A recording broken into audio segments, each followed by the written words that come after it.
Bismillahirrahmanirrahim. Alhamdulillahirabbil alamin. Wassalatu wassalamu ala al-mab'uuthi rahmatan lil alamin. Nabiyina Muhammad wa ala alihi wa sahbihi wa man tabi'ahum bi ihsanin ila yaumiddin, amma ba'd. Ini majelis yang ke-45 dari pembahasan kita mengkaji kitab Umdatul Fiqh karya Imam Ibnu Qudamah Al-Maqdisi rahimahullahu ta'ala. Pembahasan berikutnya Kitabul Zihar di halaman 162. Baik, dalam pembahasan ini dalam Kitabul Zihar ada 11 pembahasan. Yang pertama tentang definisi Al-Zihar. Al-Zihar secara bahasa diambil dari kata Al-Zahar, bermakna punggung. Karena memang di pembahasan Zihar adalah seorang berkata kepada istrinya bahwa engkau terhadapku seperti punggung ibuku. Adapun secara istilah, Ibnu Qudamah di sini memberi definisi. Kata beliau, wa huwa yaqulu limra'atihi anti alayya ka dhahri ummi. Zihar adalah dia berkata kepada istrinya, engkau terhadapku seperti punggung ibuku. Au man tahrumu alaihi ala ta'bid. Demikian pula kalau dia katakan hal itu kepada siapa yang menjadi mahramnya untuk selama-lamanya. Au yaqul anti alayya kabi yuridu tahrimaha. Atau dia berkata engkau seperti ayahku. Baik, ini beberapa kalimat zihar yang diberikan oleh Ibnu Qudamah sebagai definisi. Yang bisa disimpulkan bahwa zihar itu adalah tashbihur rajul zaujatahu au juz'an minha biman tahrumu alaihi tahriman mu'abbada. Adalah seorang lelaki menyerupakan istrinya, sebagian dari istrinya, dengan siapa yang diharamkan untuknya selama-lamanya. Jadi ini yang disebut dengan zihar dari sisi definisi. Dulunya di kalangan orang Arab, zihar itu sama dengan talak. Hanya saja bentuk talak di dalam zihar itu lebih keras dan lebih besar. Iya. Setelah Islam datang, maka zihar ini sebagai talak dihapus hukumnya. Dia tidak dianggap sebagai talak lagi, tapi dianggap sebagai suatu sumpah yang wajib dibayar padanya kafarah, sebagaimana yang akan datang penjelasan kafarahnya. Seorang apabila dia di masa jahiliyah dahulu, apabila dia marah kepada istrinya atau ingin mentalaknya, dia katakan engkau seperti punggung ibuku. Dan dimaklumi bahwa ibunya tidak halal baginya. Maka demikian pula istrinya tatkala dia katakan engkau seperti punggung ibuku adalah tidak halal baginya. Jadi ini yang disebut dengan nama zihar. Dan zihar ini ketentuannya, penjelasan tentang keharamannya dan apa kafarah bagi orang yang melanggarnya diterangkan di dalam Al-Quranul Karim. Allah Subhanahu wa ta'ala berfirman, ya, dan ini ayat-ayatnya dimaklumi ya, di surah Al-Mujadalah atau bisa dibaca surah Al-Mujadilah. Allah berfirman, alladzina yudhahiruna minkum min nisa'ihim ma hunna ummahatihim in ummahatuhum illa allai waladnahum wa innahum la yaquluna munkaran minal qawli wa zura wa inna allaha la'afuun ghafur. Orang-orang yang melakukan zihar di antara kalian terhadap istri-istrinya, padahal istri-istri mereka itu bukanlah ibu-ibu mereka. Ini penegasannya tentang keharaman berkata engkau seperti punggung ibuku. Dianggap seakan-akan istrinya sama dengan ibunya. Allah tegaskan bahwa istri-istri itu bukan ibu-ibu mereka. In ummahatuhum illa allai waladanahum. Ibu-ibu mereka itu adalah siapa yang melahirkan mereka.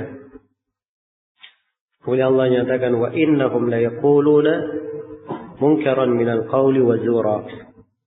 Sesungguhnya mereka ini telah mengucapkan ucapan yang mungkar dan kedustaan dan kepalsuan. Wa innallaha la'afuwun ghafur. Kemudian Allah menyebutkan bahwa siapa yang bertobat darinya, beristighfar, sesungguhnya Allah Maha Pemaaf lagi Maha Pengampun. Jadi zihar diterangkan di dalam ayat ini sebagai kabairud dzunub, dari dosa yang besar. Iya. Dan ditegaskan bahwa siapa yang mengucapkan zihar ini, maka dia telah mengucapkan suatu hal yang diharamkan dan kemungkaran dari ucapan. Dan telah terdapat hadits-hadits yang sangat tegas sekali menjelaskan tentang keharaman zihar. Dan ayat ini disebutkan di dalam sebagian riwayat turun kepada Aus ibn Samit radhiyallahu anhu tatkala beliau melakukan zihar terhadap istrinya. Kata Ibnu Qudamah rahimahullah, kita lihat apa yang disebut oleh Ibnu Qudamah dari definisi.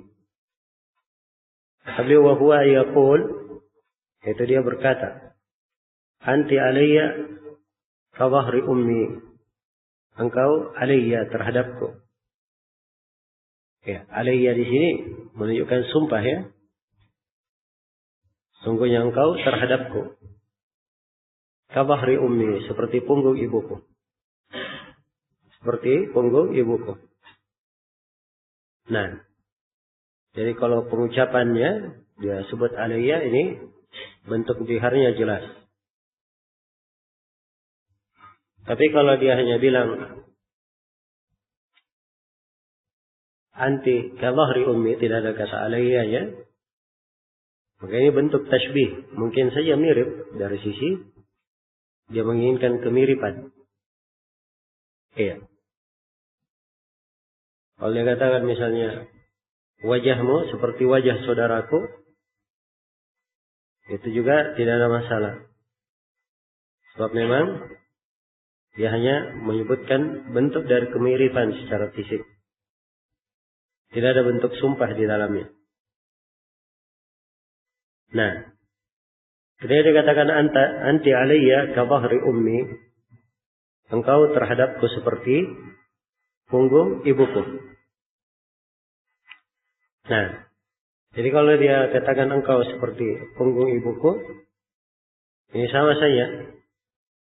Dia mengatakan bahwa istrinya adalah haram sebagaimana ibunya diharamkan terhadapnya. Sebagaimana ibunya diharamkan terhadapnya. Kata Ibnu Qudamah, wa man tahrum alaihi ala ta'bid. Dan siapa yang diharamkan terhadapnya untuk selama-lamanya. Kalau misalnya dia katakan anti alayya ka dhahri ukhti, engkau terhadapku seperti saudara, seperti punggung saudara perempuanku, yang sama juga disebut.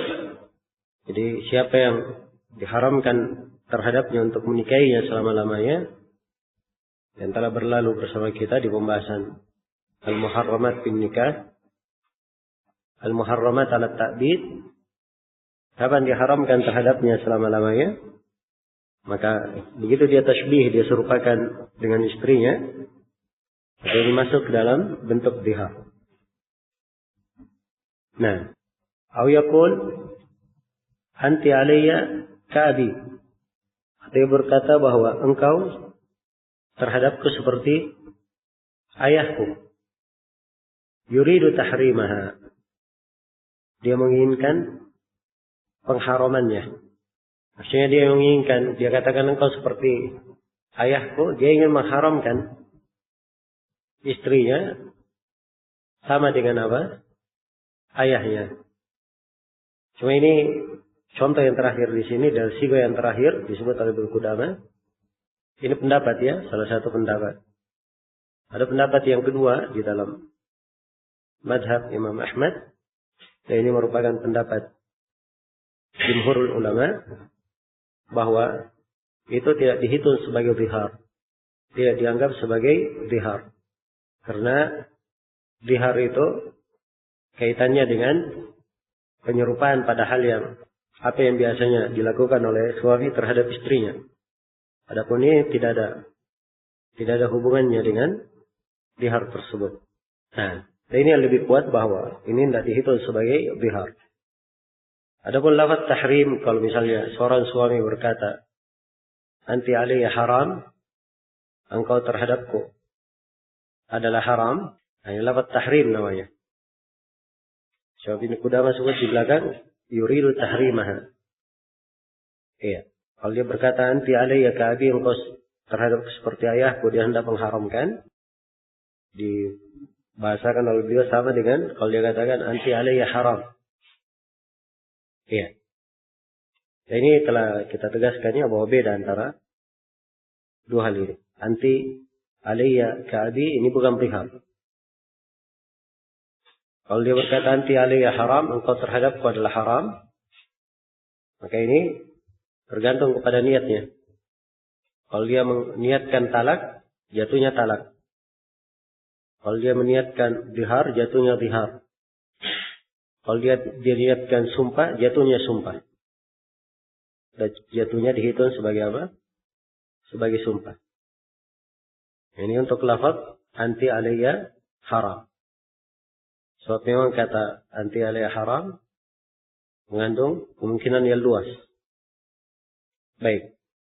Jadi sekali lagi pembahasan zihar ini pada pembahasan yang memang hanya mencakup dia menyerupakan istrinya atau sebagian dari anggota badan istrinya sama dengan orang yang diharamkan terhadap suami untuk menikahinya. Iya. Kalau dia lakukan penyerupaan yang seperti itu, itulah yang disebut sebagai zihar. Baik. Nah. Kemudian kata beliau, "Fala tahillu lahu." Ini konsekuensi dari terjadinya zihar. "Fala tahillu lahu," tidak halal istrinya itu untuknya. Siapa yang sudah melakukan zihar, perbuatan yang diharamkan ini telah kita tegaskan ya, bahwa zihar adalah dari kabairud dzunub. Iya. Kalau ada yang mengucapkan hal itu, maka dia telah berbuat dosa besar. Iya. Dan konsekuensi lainnya diterangkan di sini, fala tahillu lahu. Kalau sudah terjadi zihar, tidak halal baginya istri itu hatta yukaffir, sampai dia membayar kafarah. Sampai dia membayar kafarah. Nah, penjelasan kafarahnya diterangkan di dalam Al-Quranul Karim. Ya, di surah Mujadilah. Al-Mujadilah.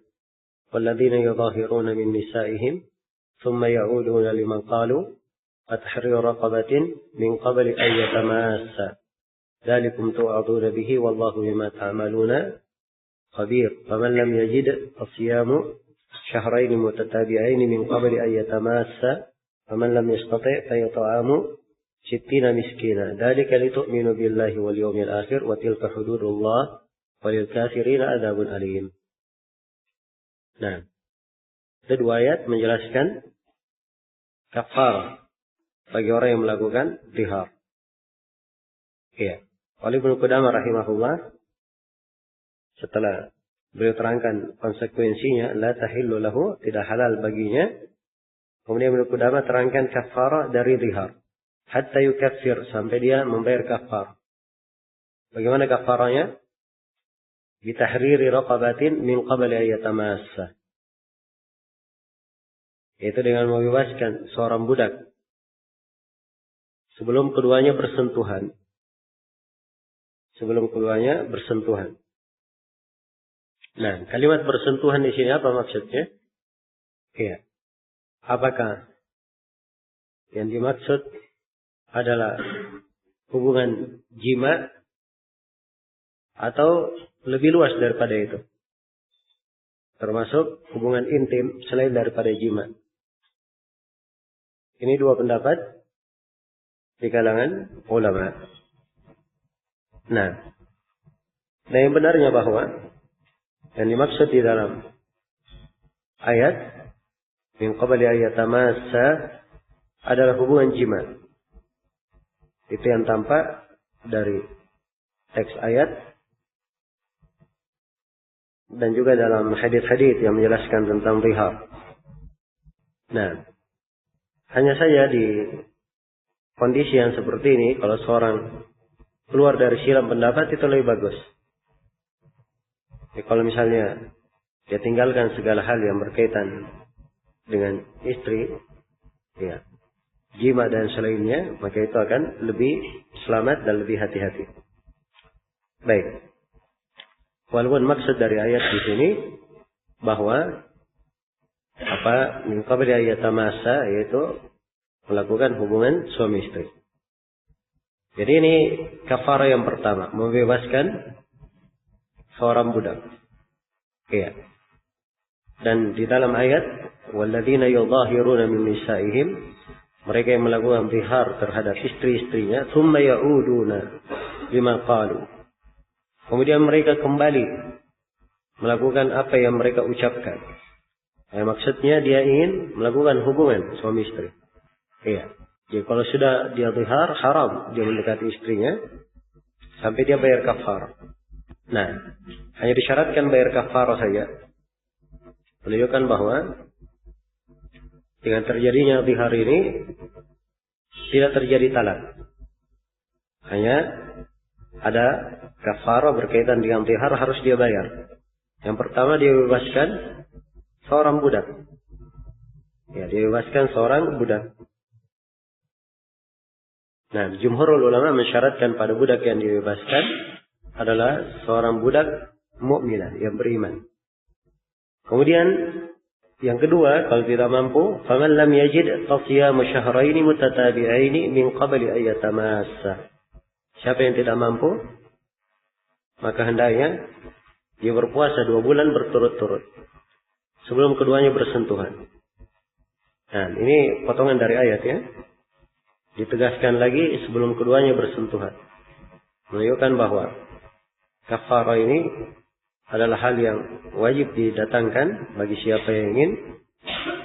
Bagi suami yang telah melakukan zihar terhadap istrinya, kemudian dia ingin menggauli istrinya, wajib untuk membayar kafarah. Muqabili ayatamassa. Iya. 2 bulan berturut-turut. Kapan dia terputus tanpa udzur, maka ini tidak syah di dalam pelaksananya, harus diulangi kembali. Sebagaimana di dalam puasa, pembahasan puasa kemarin. Kemudian kata beliau, faman lam yajid fa it'amu 60 miskina. Siapa yang tidak, faman lam yastati', siapa yang tidak mampu, maka dia beri makan 60 orang miskin. Ya, ini juga masih potongan dari ayat. Kalau dia tidak mampu, maka dia beri makan 60 orang miskin. Kemudian kata beliau, wa hukmuha wa sifatuha ka kaffaratil jima' fi syahri Ramadan. Ini penegasannya dari Ibnu Qudamah bahwa kafarah zihar adalah sama dengan kafarah jima' pada siang hari Ramadan. Nah, itu kalau dikatakan hukumnya dan sifatnya sama seperti kafarah jima' di bulan Ramadan. Kemudian kata beliau, fa in wati'a qabla at-takfir afa wa lazimathu al-kaffaratul madhkurah. Ya, ini bila seorang menjima istrinya sebelum membayar kafarah zihar. Siapa yang menjima istrinya sebelum dia membayar kafarah, maka dia telah bermaksiat, lakukan dosa. Dan kafarah itu masih wajib terhadapnya. Si wajib terhadapnya. Nah, jadi jangan disangka bahwa dia tatkala melanggar dari ketentuan ayat dia dikatakan bebas dari kafarah, tidak. Tetap berlaku terhadapnya. Kemudian kata beliau, "Wa man dhahara min imra'atihi miraran wa lam yukaffir fa kaffaratun wahidah." Iya. Kalau misalnya ada orang yang mempelihara istrinya beberapa kali dan dia belum membayar kafarah, maka kafarahnya hanya sekali saja. Iya. Hanya sekali saja. Sebab memang di sini kaitannya dengan sumpah. Sebabnya cuma satu. Sebabnya cuma satu. Yaitu karena dia sumpah. Maka karena sebabnya satu, iya. Sini dia hanya membayar apa? Kafarah sekali saja. Hanya membayar kafarah sekali saja. Baik. Iya. Ini sama ya dengan orang yang melakukan jima di siang hari Ramadan, sebagaimana yang telah kita terangkan. Dan juga sama dengan orang yang bersumpah, sebagaimana akan datang nanti di pembahasan sumpah. Kalau dia berulang kali bersumpah, belum bayar kafarah, maka pembayarannya cuma sekali saja. Satu kafarah yang dia bayar. Iya. Kemudian kata Ibnu Qudamah rahimahullah, "Wa in dhahara min amatihi aw harramaha aw harrama syai'an mubahan."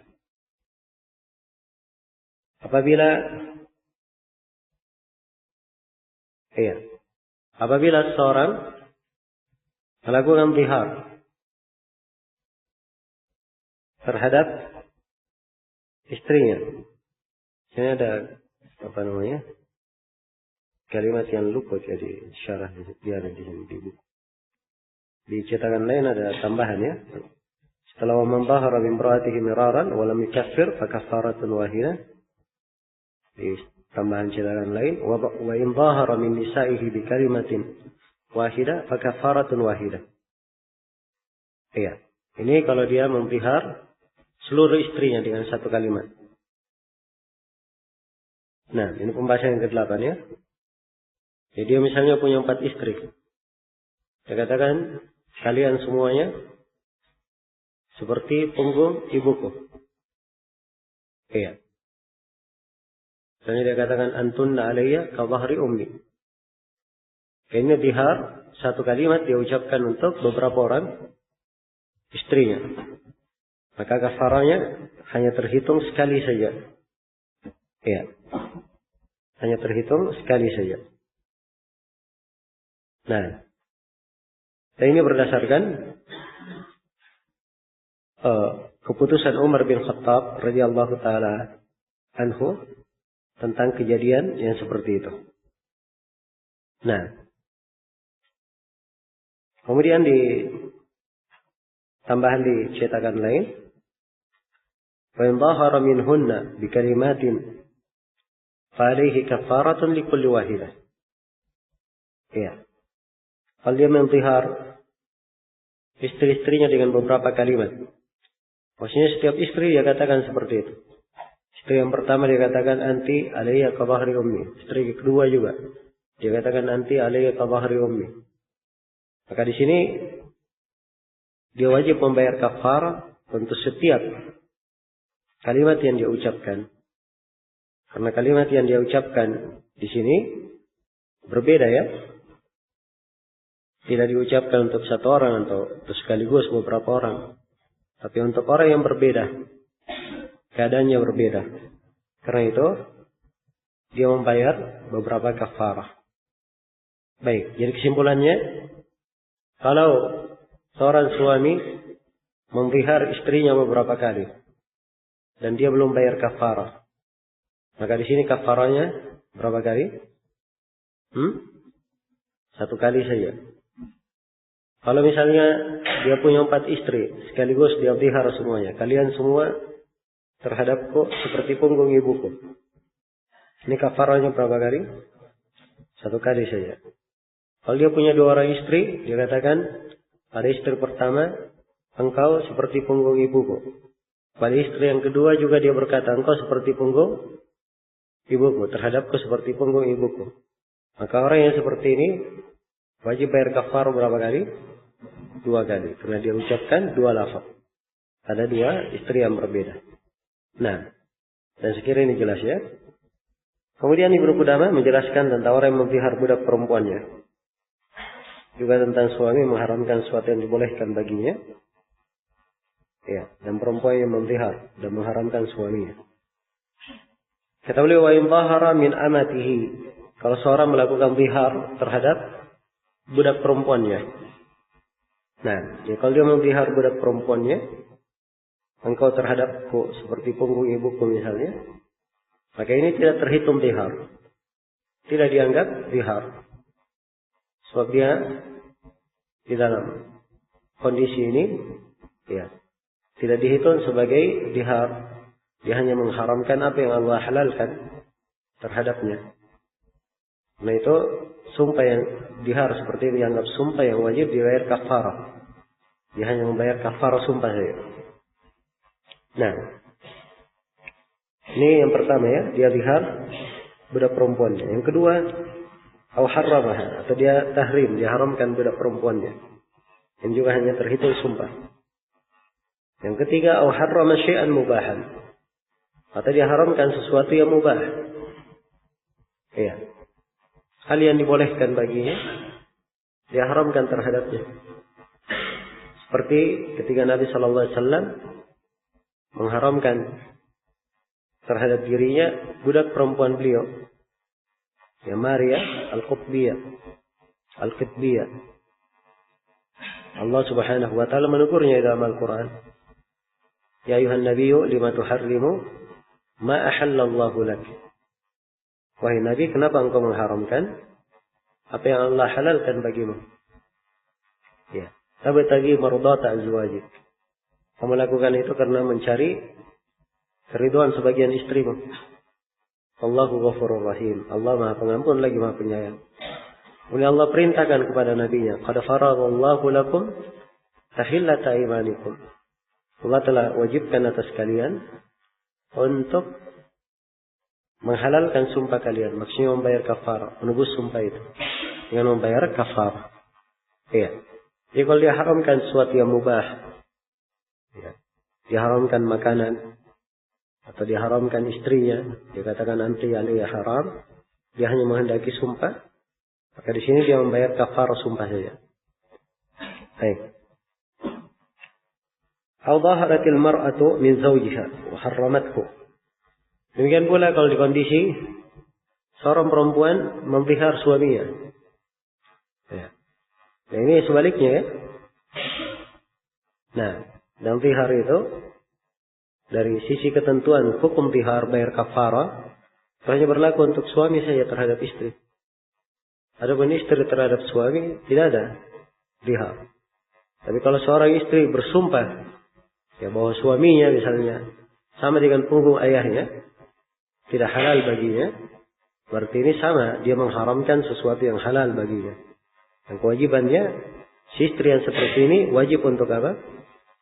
Membayar kafarah. Nah, baik. Jadi dia memlihar suaminya, atau waharramathu, dia haramkan suaminya terhadapnya. Nah, kata Ibnu Qudamah, lam yuharram, maka seluruh hal ini yang sudah berlalu tidaklah menjadi haram. Wa kafaratuhu kafaratu yamin, dan kewajibannya hanyalah membayar kafarah sumpah saja. Ya, sebab itu semuanya bentuk dari sumpah. Ya. Kalau seorang bersumpah seperti ini dengan hal yang sifatnya maksiat, maka dia membayar kafarah terhadapnya. Kemudian beliau katakan, dan ini pembahasan yang terakhir, kafarah seorang budak hanyalah dengan berpuasa. Kata beliau, wal abdu wal hur fil kafarati sawa, illa annahu la yukaffiru illa bisiyam. Iya. Seorang budak dan yang bebas dalam hal kafarah adalah sama. Hanya saja bahwa di dalam kafarahnya budak itu kafaranya hanya sumpah saja, hanya berpuasa saja. Dia hanya berpuasa. Ya, karena budak tentunya dia budak. Bagaimana caranya membebaskan budak? Sedangkan dia sendiri budak. Nah, dan dia ingin memberi makan 60 orang miskin juga di luar kemampuannya. Sebab memberi makan 60 orang miskin perlu harta. Sedangkan budak tidak memiliki apa? Tidak memiliki harta. Karena itu kewajibannya hanya satu. Adalah apa? Membayar kafarah dengan berpuasa saja. Baik. Selesai sudah secara ringkas pembahasan tentang rihab.